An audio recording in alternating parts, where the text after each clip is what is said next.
কবুতরের moulting season এখন শেষ। তো এবার কবুতর 2-3 মাস যাবত ডিম বাচ্চা করে নাই, এখন ডিম বাচ্চা করবে। এখন মাশাআল্লাহ দিলে মল্টিং সিজনে আমি কবুতরগুলোকে প্রপার যত্ন নিয়েছি এবং কিমি কোর্স, ভিটামিন কোর্স করিয়েছি, যেগুলো সব আপনাদের সাথে শেয়ার করেছি। তো মল্টিং সিজন শেষ, কবুতরগুলো দেখেন পশম পরিবর্তন করে ফেলেছে। আর এখন আমার সব কবুতরগুলো কিন্তু অ্যাডাল্ট, আর সবগুলাই ব্রিডিং মোডে, সবগুলাই মেটিং করতেছে।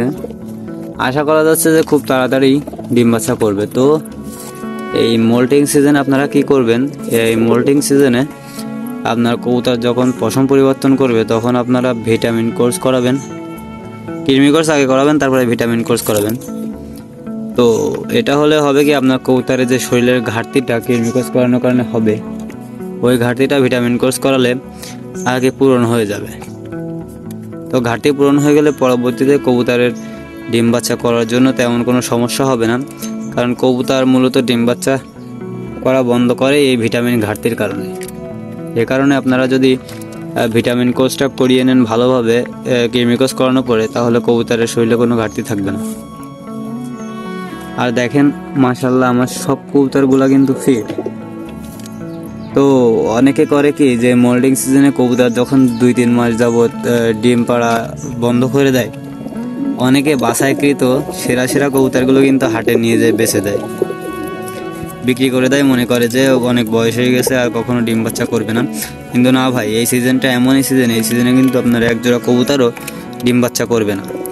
মোল্ডিং সিজনে একজোড়া কবুতরও ডিম বাচ্চা করবে না। তো আপনারা এই ভুলটা করবেন না, আপনার বাছাই করা সেরা কবুতরগুলো যেন আপনারা বিক্রি করে দিবেন না, কারণ এই কবুতরগুলো পরবর্তীতে আবার ডিম বাচ্চা করবে, এই 2-3 মাস গ্যাপ যায়।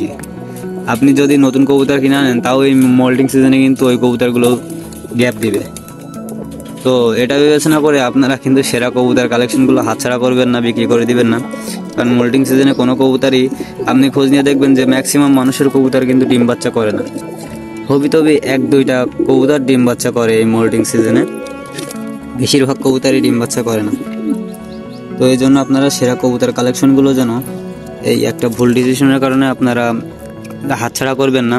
দেখা যায় পরবর্তীতে যে কবুতরগুলো কিনবেন ওইগুলো আর এইগুলোর মতো হবে না। এই কারণে আপনারা বুঝবেন যে মোল্টিং সিজনে কিন্তু কবুতর ডিম বাচ্চা করে না। এই কারণে আপনারা আপনাদের হাতের সেরা কবুতরগুলো, পছন্দের কবুতরগুলো আপনারা কখনো হাতছাড়া করবেন। তো সবাই ভালো থাকবেন, সুস্থ থাকবেন। আজকের ভিডিওটি পর্যন্তই। যারা আমাদের ফেসবুক প্রোফাইল থেকে ভিডিওটি দেখতেছেন অবশ্যই একটি শেয়ার করে দিবেন, আর যদি ভালো লাগে অবশ্যই কমেন্ট করে জানাবেন। আর ইউটিউব চ্যানেল থেকে যারা দেখতেছেন অবশ্যই সাবস্ক্রাইব করে দিবেন। সবাই ভালো থাকবেন, সুস্থ থাকবেন। আল্লাহ হাফেজ।